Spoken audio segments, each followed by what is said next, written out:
Hello. Hi, Karen. How you going?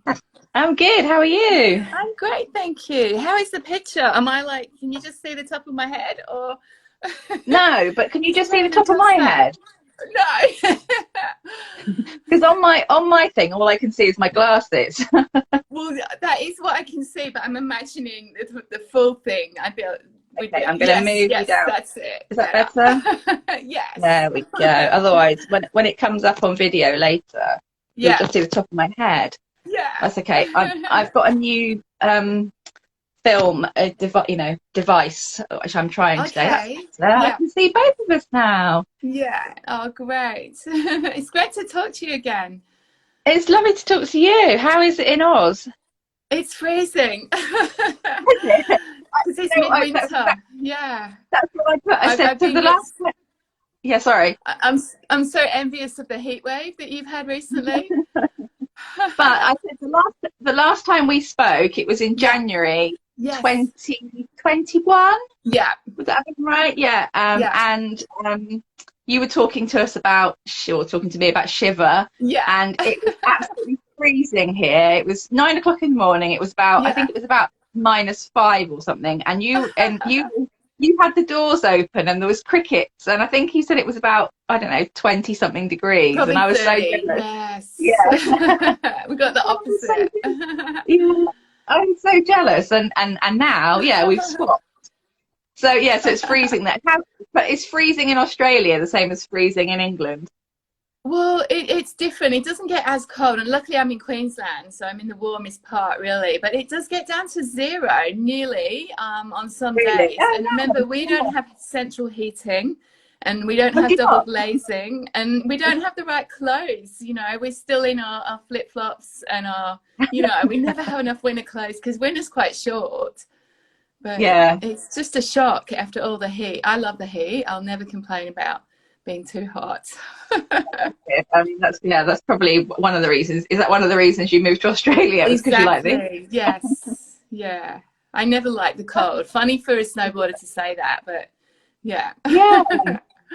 Yeah, because actually this book is a complete contrast, isn't it, to Yeah. your to Shiver. So for people who haven't read Shiver, I meant to bring up my copy of Shiver. You've got it behind you, yeah. So Yes. Here we go. I've got my the Bay here. Oh, So Shiver. yeah, I've got Shiver here too. Yes. yeah. So for people who don't know about Shiver, so Shiver is set around snowboarding, all in the snow, and it's a really great sort of locked room sort of mystery, isn't it, on the top of a mountain? Oh, thank Um, you.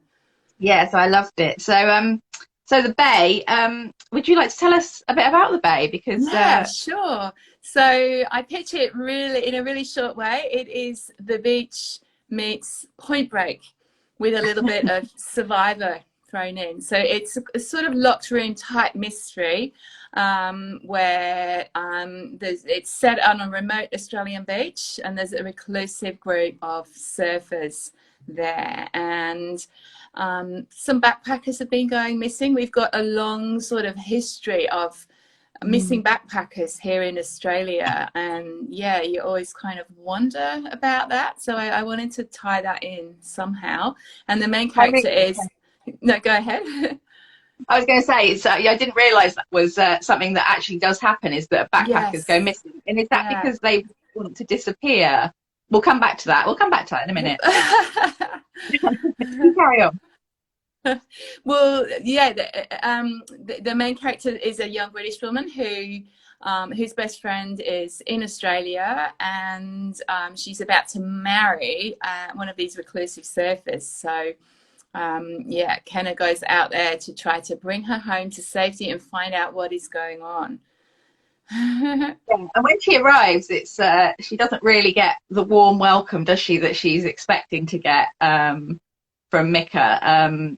Is it Mika? Mika? Mickey, yes, Mickey, Mickey, Mickey, yeah, Mickey, Mickey. Yeah. So she doesn't yeah, get the warm welcome. And actually, her boyfriend, who she's gone to save her from, is actually more welcoming than Mickey is that's right. when Yes. she arrives. What made you sort of change from the sort of snowy genre to the heat wave? You know, the beach. I know that obviously you live in Australia, so that's probably more, you know, more sort of in the now and then. But yeah, what sort of inspired A you? few reasons. My agent, my publishers were keen to have a really different setting. So I figured that's about as different as we can get. I really love novels with interesting settings, especially dangerous natural settings. So I figured, we've got the high mountains with the crevasses and the cliffs. And the beach can also be a very dangerous place, especially here in Australia. We've got, very strong currents, very big waves at times, changeable weather, sharks as well, and a lot of other natural dangers. It was somewhere that I knew well, and that helped a lot because I was writing it through COVID, when of course travel was impossible, particularly here in Australia. We weren't even allowed to leave our state here in Queensland. We were sort of locked in. So it was lucky that I was, had familiar, memories of the sort of places that I wanted to capture. Yeah, because it was really strict, wasn't it? Because my cousin lives in Australia, and she moved from Sydney up to the coast, and they actually had to go into quarantine for 2 weeks when they moved. Yes. And they've got a little girl, and it was just hideous. Very, very hard, for a lot of people. And then, of course, Melbourne had that massive lockdown, and very full on. I still haven't flown. I debated coming back to the UK to see family, but I think I'm going to leave that for another year. I was going to ask you that. I was going to say, have you managed to get back? Because for people who don't know, Allie is actually British, aren't you? So, your family still live here. Although you've got, all live in Manchester. Your accent is stronger, I think, than last time. Last time I could... Oh, really?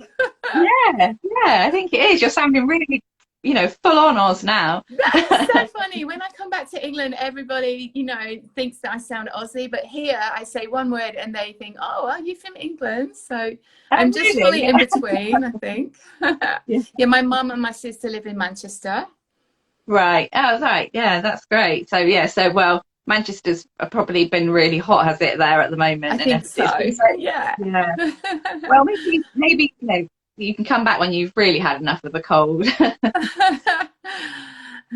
I've got to come back in your summer. That's the plan.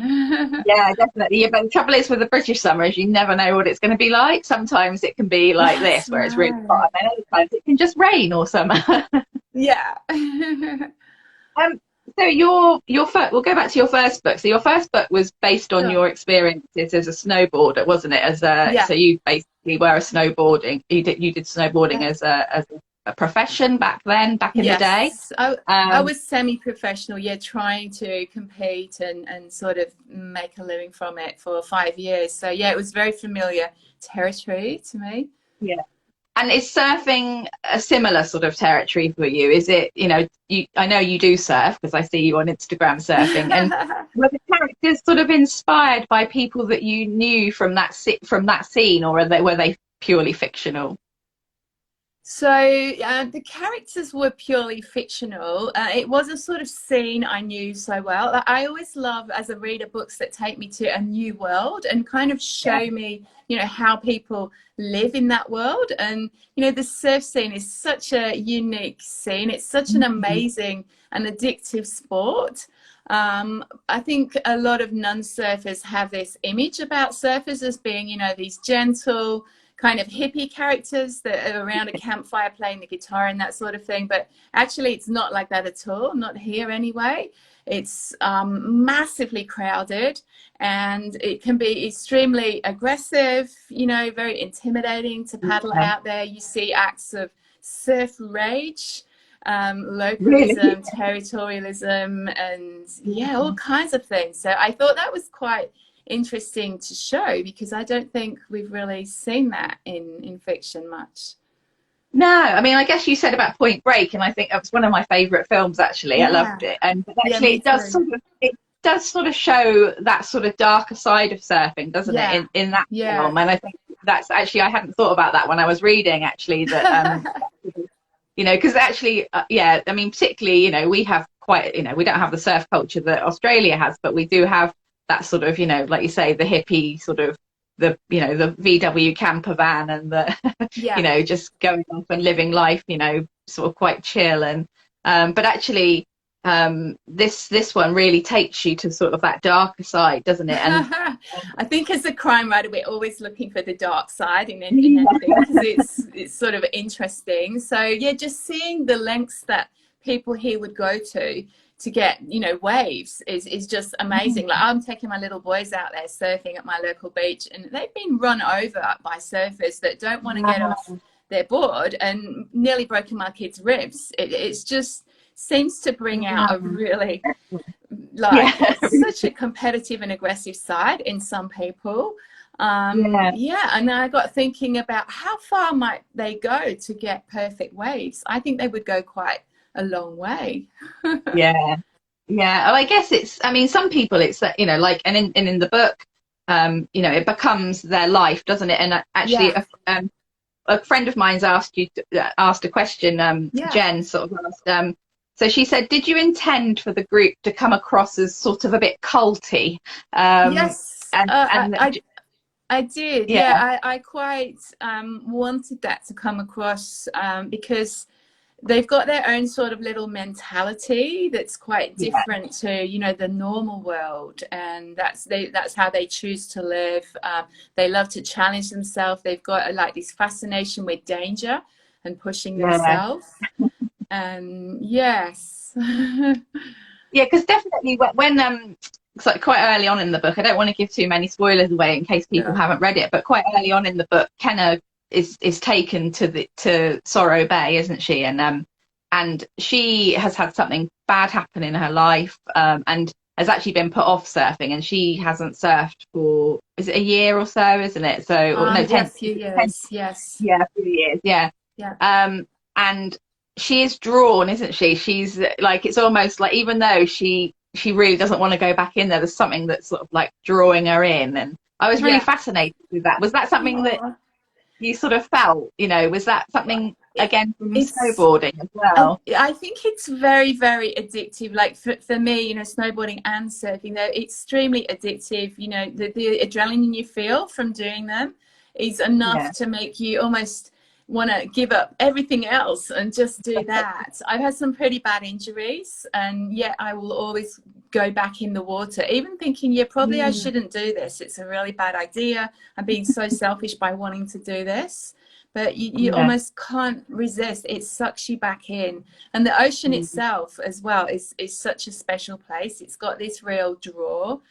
I think even if you don't surf, you know, if you do anything else in the water, it's just something very special about that. Yeah, I think, do you think your boys are going to be the same? Do they love water? Oh, they're soccer mad. I wish they would surf more. Really? My oldest surfs pretty well. They just want to play soccer. So. No, yeah, I mean, there's the plus and minuses for that as well, isn't it? You know, so it's a bit safer, maybe. Yeah, definitely. Did you? So, Kerry, another friend of mine, has asked me to say, did you plan the brilliant ending? I'm not going to say what the brilliant ending is, but it's thank you.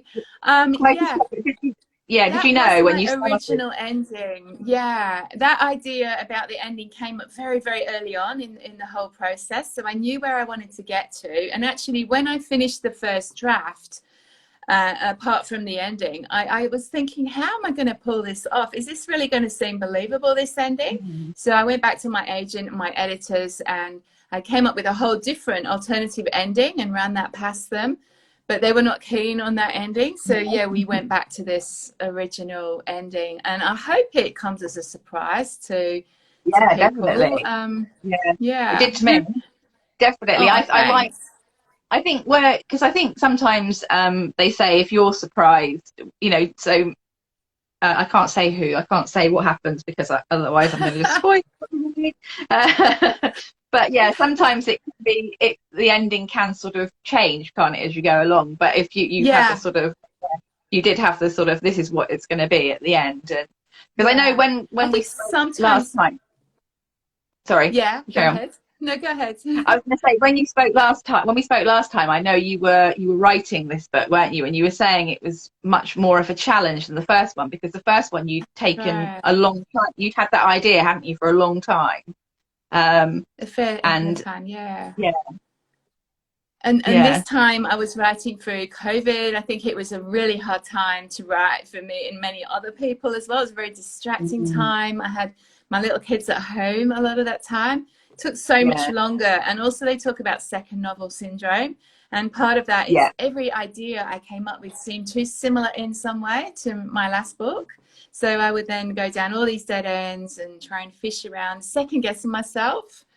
Yeah. And yeah, it took 2 years to write in all. Wow. Yeah. I mean, that's, it's quite, the thing is, I know, like you said, everybody sort of struggled in lockdown, and you touched on it there Yeah. with the kids. So when do you write, when do you sort of fit it in with your lot with the So boys and yeah. yeah, well, my little boys are extremely energetic, very noisy, very active. They're 7 and 10 at the moment. But so I need silence to write, basically. Really, I yeah. can edit when they're around, not too badly, but the first draft, especially, you've got to have proper silence, no distractions, so you can really concentrate. So only Mm, when they're at school. I'm very lucky that I can write full time at the moment. But we've missed yeah. so much school due to the pandemic and school Yeah. holidays. And I'm a single mom as well. So if one of them's sick, that's it. Bang, your week is gone.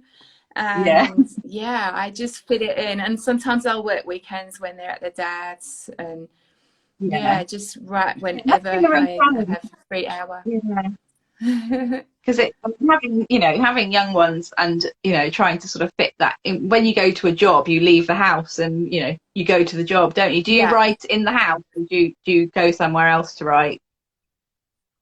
I do usually write in the house just because it's fast and it's easy. And I'm a very Yeah. messy writer as well. I've got all my pages and pages of, scribbled notes, all Yeah. these different ideas. And I like to have them all spread out on the table. And also I like to have my little post-it notes, and I play a lot with those on the carpet and shuffle them about. And also a constant supply of snacks. So Yeah. yeah, I Yeah. don't Most write people very get well home. in outside. I sometimes work out on the balcony, but then you've got, Nice. the Aussie mosquitoes and, the birds coming swooping around, and the wind will blow all my papers away. So, Yeah. It's like that scene in Love Actually when it all ends up in the lake. Have you seen Love Actually? oh, I think I can remember that. Yeah. Yeah, it's all just Oh. go. Um, so your descriptions of Sorrow Bay, were they is Yeah. Sorrow Bay sort of a real place in your, is it somewhere that, or is it sort of a mix of various places that you know? So I definitely didn't want to name a real surf beach in Australia, Yeah. because surfers are really very, secretive and protective about their beaches. So I would have, just been killed by all these local surfers if I'd named a real one. Yeah. I wanted certain features. I wanted it to be really remote, to have no mobile reception, quite a way off the Yeah. main road, easily able that we can cut it off, and have a river nearby it as well. So I kind of imagined some beaches I'd been to and drew a little sketch plan and created Yeah. this fictional beach. But it's like many other beaches, that Australia's got such a massive surf coastline.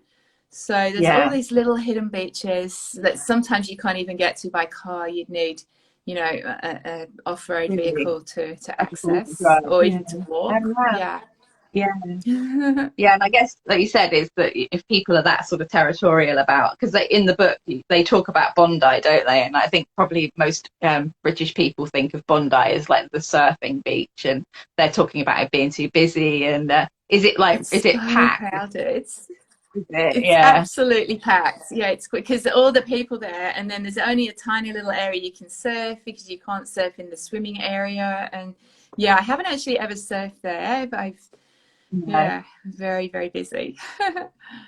Yeah. I mean, we're lucky in Devon. We've got lots of sort of surfy beaches and little ones that, and I Yes. and I know, there's ones that people have as sort of favorites, and they're always, like you said, a little bit more off the beaten track. And we've obviously Yeah. got the big beaches like Croyd and Willicombe, where which are big, Yes. they're not anything like Bondi, but they're big for us. And then you've got the sort of smaller coves that people will sort of surf in. So yeah, it was. But I mean, It's I a really, beautiful area. yeah, no, it is. We're really lucky. Devon is just so lovely, and at the moment, I'm literally when I'm going to work in the mornings, I just see all the cars going down on the road I live on. Yes. Is the road to the north coast, so I see all the cars going down with the Yeah. surfboards on the roof, and um, Oh, yeah, did it make you want to have a go at surfing after reading the no, Bay? no, not at all. No, I don't like the sea. I'm a bit scared. Oh, really? I like Oh. going and watch. I like to see it. I love the Yeah, beach. I love yeah, I will paddle, and I did when I was a kid. But yeah, I'm not a fan. Yeah, no, I've yeah, never. My kids surf. yeah. But yeah, I've never wanted to. I'm not. I'm definitely not an Oh. adrenaline junkie. Oh, it's nice that your kids do. Yeah, no, they do. They love it. They really love it. Um, your characters. We go back to the characters. So Sure. Kenna, and Mickey, they've been best friends, haven't they, for years, and they've got a history. And actually, they all have a history, don't they? They've all got sort of a backstory and where Yeah. they've come from. And so, did you have a favourite when you were writing? Did you have a favourite character out in the book? Well, one of my favourites was possibly Sky, who is the informal leader of this reclusive tribe of surfers. And she was actually Yeah, based on one of my sporting idols, who is Keala Kennelly. She's a Hawaiian big wave surfer that just surfs these huge waves. I watched her TED talk on fear, and she was saying how, she's terrified surfing these huge waves, but she's compelled to do it. And I okay. kind of decided, that was so fascinating. I'll have this whole Mm, ethos about fear in my little tribe. She's a really inspirational person. We don't often see women being that fearless. She was almost threatening to take over the whole story, so I had to sort yeah, of keep her a bit rein her in clamped a bit. down. Yeah, And but I that's like great, isn't having it? I like having sort of quite attractive male characters, but we're not sure if we can trust them. And I love Mm, having very strong female characters, because I think often in crime and thrillers, the men are much physically stronger than the females. And, I don't, as a female, I get annoyed by, this idea of the men having to protect the women being weaker than the males. So that's why I like including very strong and also very physically fit women, that yeah, possibly, I hope, maybe the male characters would feel intimidated by some of them, and like we've got both. more sort of equality there. Yeah, no, it's really interesting. I like that side of it. I liked that in Shiver as well, because you did that in there as well, didn't you? Because quite often, like you say, in a crime book, it can be the woman gets sort of murdered, or Yeah, and it's always that sort of, like you say, that weak female. But it's really refreshing to have strong women characters who don't need to be protected by men. They can well, protect thank themselves. you. See, Yeah, I think also sometimes the female characters can be, mentally a lot stronger and a lot tougher than the men. Maybe they're more in touch with their emotions, how they're feeling, whereas yeah, the men are not. So yeah, I yeah. think it's an interesting area. And female athletes are some of the strongest, people that I've met. So yeah, I just find them very fascinating. They've got this competitiveness, and Yeah. again, we don't see that much in real life. No, and I guess it's sort of, when a lot of women, sort of athletes and things, that you don't know. I guess they just sort of, at the moment we've got the Lionesses on the football, they're playing tomorrow, and we're Yes, big country of football lovers, and I've loved the way that yes, it's, that people have got behind the women playing, because they've been playing for years, but it's yeah. I hope now that it sort of carries on that momentum now. Oh, that's awesome. Yeah. Um, so was it because when you did with Shiver, you wrote quite Yeah. a lot about the sort of technical sort of aspects of snowboarding and sort of all that thing, and with the with surfing as well, you've sort of translated that knowledge into a really great thriller. Do you think is it important for you to sort of be able to know the subject sort of inside out as such to talk about it, or are you going to be, for the next one, are you going to be sort of thinking about researching more, or Yeah, I think it's definitely easier to write what you know. And with Shiver, yeah, yeah, I'd lived that for so long. It was my world. I didn't really have to do any research. With this one, I did have to do a little bit more because we yeah, haven't just got surfing. We've also got sort of rock climbing, yeah, free climbing, cliff diving, and lots of underwater activities. I had to research all of those. I was very worried about making mistakes, and then I would get hammered in the reviews. I think with each book, you run out of what you know, so you have to head further into the unknown and yeah, then research it. yeah, I love writing about sports in my fiction, but I'm aware that not everybody loves it that much. And if you love it, you've got to make sure you don't overdo it, because mm, people might not want to read that much. So I'm always trying to keep it a little bit to the minimum, so we can have yeah. just the minimum to understand what's happening.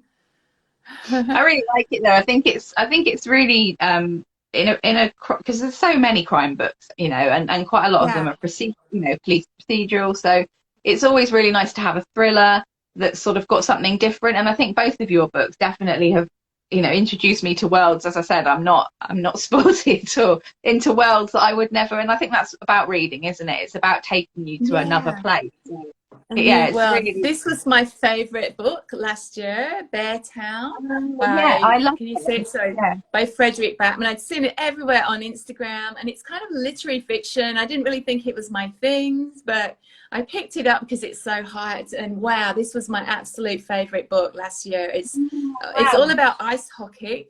And ice hockey is like this whole world, this culture, this religion almost in this tiny Swedish town. And I don't know anything about ice hockey. I've got no interest in ice hockey, but I was absolutely fascinated to see that Yeah, that's world really and how the interesting. people live in it.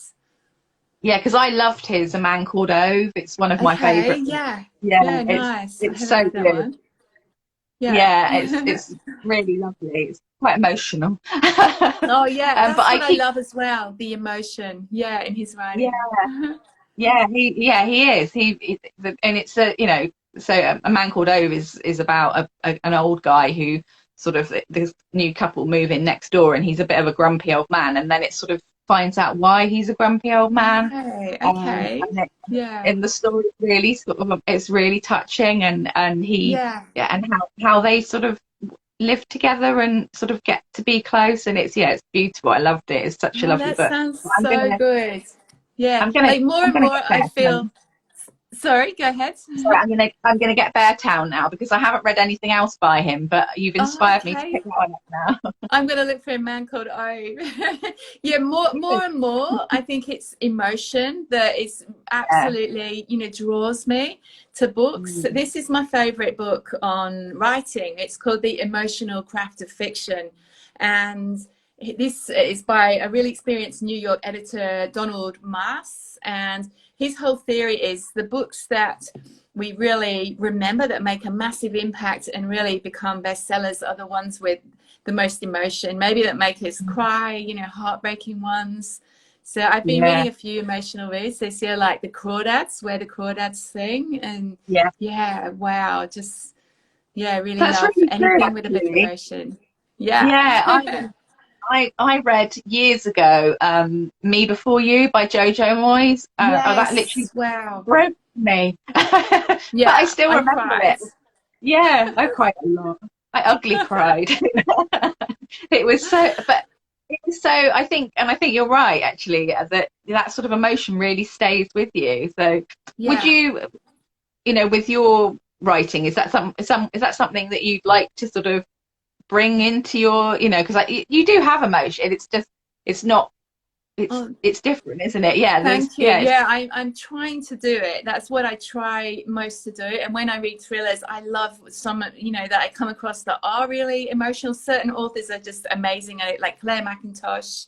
There's always yeah, such emotion there. So I only feel that I'm starting to grasp it, and I just will constantly try and keep working on that aspect of it, because to me, that's yeah. what it's all about. Because actually that leads me nicely onto the question is, what are you writing at the moment, or are you writing at the moment? So I took a bit of a break because I just felt very burnt out after the struggle I'd had with book 2, and I'd had some health issues as well. So I took a few months break and read a lot, which was really awesome, because I hadn't had time to hardly read the past year. And I've got these 2 different ideas now I'm playing with, and I'm just about to outline them and send them to my agent. But yeah, I think I like one of them, and I will soon start to plot it out on my little post-it cards and see if I can form a story. And then, yeah, I'm just hoping, fingers crossed, it'll be easier and faster to write than the Bay. Yeah. Well, book 2, I know when I've spoken to authors before, book 2 definitely seems to be the one, because I think book 1 is that it's done in your own time, isn't it? It's leisurely. Nobody really knows you're writing it. I mean, your story was you were actually picked up really quickly, weren't you? When you actually put your book in, you were sort of, you know, because so many people, it's very difficult. Do you want to just say how you were picked up? Because it's a really great story. So I've been writing for about 20 years, trying and failing to finish a novel. Even I didn't get it finished to a standard that I felt I wanted to submit it. And then finally I put aside one project and had an idea for Shiver and planned it all out. It was the first book I planned. I planned it in about a month. I wrote it in 6 months, spent another month editing it, and submitted it via the slush pile to UK agents.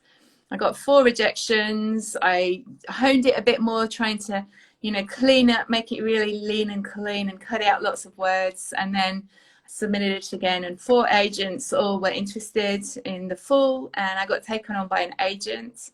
We did a couple of rounds of revisions, and she submitted it to UK publishers, and there was more than one publisher interested. So I ended up in the amazing situation of a 10 publisher auction, which was just, you know, beyond all my dreams. Yeah, it was a real pinch me moment. Yeah. I mean, and Shiver was so well received, wasn't it? And I guess that it's really difficult to sort of you know, have written a book that's that successful for your first one to then think, oh, you almost need to sort of, I guess you need to, you know, you've got that pressure of like what the reader who loves Shiver is, are they going to love the Bay? Yeah. And did you feel that more? Yeah.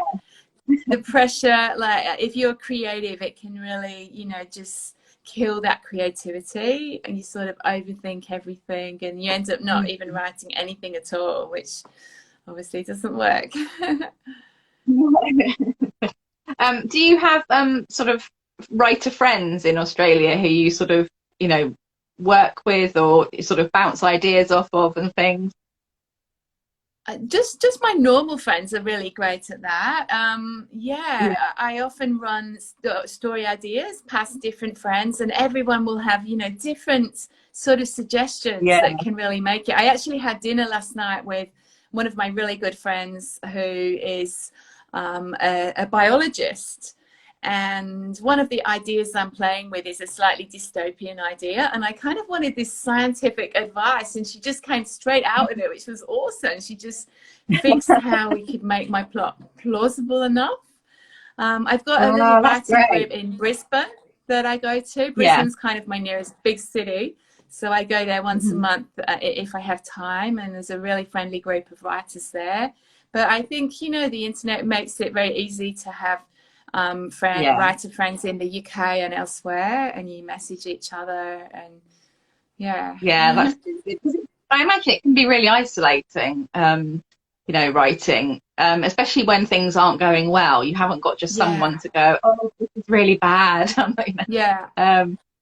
It helps if you've got an agent, and you can sort of, you know, that my agent's been amazingly supportive, and, you know, just been there if I need to talk about anything. So yeah, that's been great too. So I was going to ask you, I've lost my plot now. I'm just looking at my question. I was going to ask you what you've read recently. You said about Beartown. Have you read anything else that you would recommend recently? One that I loved is another Australian Oh, debut I writer. love It's that. Wake by Yeah. Shelley Burr. I got the arc of this one, and if you like Jane Harper, I think you would love this. It's set in outback Australia, this very atmospheric and engrossing mystery. I also loved Lucy Clarke's book, One of the Girls. I love all Lucy's books because they all have ocean settings. She writes from a beach hut, apparently. And this one Nice. is about a group of female friends who go to a beautiful Greek island, and it's very twisty and just really fascinating storyline. Yeah, because I'm a bit late to the party with my Australian outback thrillers, so I haven't read Yeah. Jane Harper. I have just bought it, but I Oh, read Wake. I wow. was on the Okay. blog tour for Oh, Wake, did you? and Fantastic. yeah, and I Yeah. absolutely loved it. And my squad pop friends, who my bloggy friends, they were all like, Yeah. "Oh yeah, there's this one and this one." So now I've got loads because I didn't realize it was like a whole genre. There's sort of, So is that something you'd ever It's a consider? That sort massive, of, yeah. yeah, I it's don't think huge. I could write that because a lot of the time they're set in remote settings where I haven't been, and there's so much Yeah. about the setting. A lot of them have got sort of police procedural aspects in, which I haven't Yeah. attempted to write. I just don't know if I would be able to pull that off, how the detective works their case. But yeah, it's massive right now. Rural Yeah, it crime really just is. seems to be having a real boom here in Yeah, Australia. it must, yeah, it's that sort of, because like I say, Wake was the first one I read, and it's really inspired me to go, okay, right, I really want to I really want to read some more. And I know I mean, I knew The Yeah. Dry was everywhere, but I'd never read it, and so I've got it now on my pile Okay. downstairs. I saw that she's got a new one coming out as well, which I'm going to be Yes, I'm looking out excited. I for. love all her work, and I saw the Dry Yeah, movie, so you could watch the movie after you've read the book. And I think her second book is now being made into a movie as well, Force of Nature, which is about some women on a corporate retreat in a remote sort of national park. Very psychological thriller about female dynamics. Really great as well. because it really lends itself, actually, when you think about it, those places that, I mean, I haven't visited Australia, but I know that the outback is just, you can go and in Wake, isn't it? She's, her closest friend is like 3 hour drive away at the library, Yeah. which I love. Yes. I love, Yeah. being an ex-library person. I love a book that's got a library in it. But yeah, so And yeah, we've it's got just so many natural dangers as well. The natural yeah, dangers like the spiders and the snakes and all these deadly creatures. As a thriller writer, it gives you lots of, opportunities. yeah, no, great. Yeah, well, it's been so good to speak to you again, and I cannot wait to find out what's next. And if you haven't read The Bay, you must read it. It's so good. It's I really, really enjoyed it. And actually, if you haven't read Shiver, then you must read Shiver as well. So they don't follow on from each other. They're completely standalone, aren't they? So Yeah, they are. just one question Yeah. before you go is, I know that you have a love of libraries as well, don't you? You really you sort of do you write in your library sometimes, or do you I just have visit there? definitely Or written in my yeah, library quite a bit, to escape my kids or just to, it's a really great place to work and study, I think. yeah, And I'm there all the yeah, time for research books as well. I've been researching a lot for my new novel idea, and yeah, like it's just everything easily available. I'm a real fan of libraries. yeah. I know you were. I remember when we spoke last time. You said you were, and it's great because I think they just go sort of hand in hand. I'm ex-library, but I still really love them. Yeah, I So remember. yeah, Oh. yeah. Well, Thank you so much so, for having me, Karen. It's been so nice to talk to you again.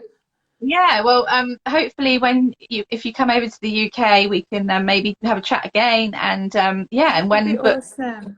when Yeah. book three's out, we'll have another chat. Thank you so Take much. care. Enjoy Thank the rest you. of your day. And Thank you. you. Bye. Bye-bye. Bye.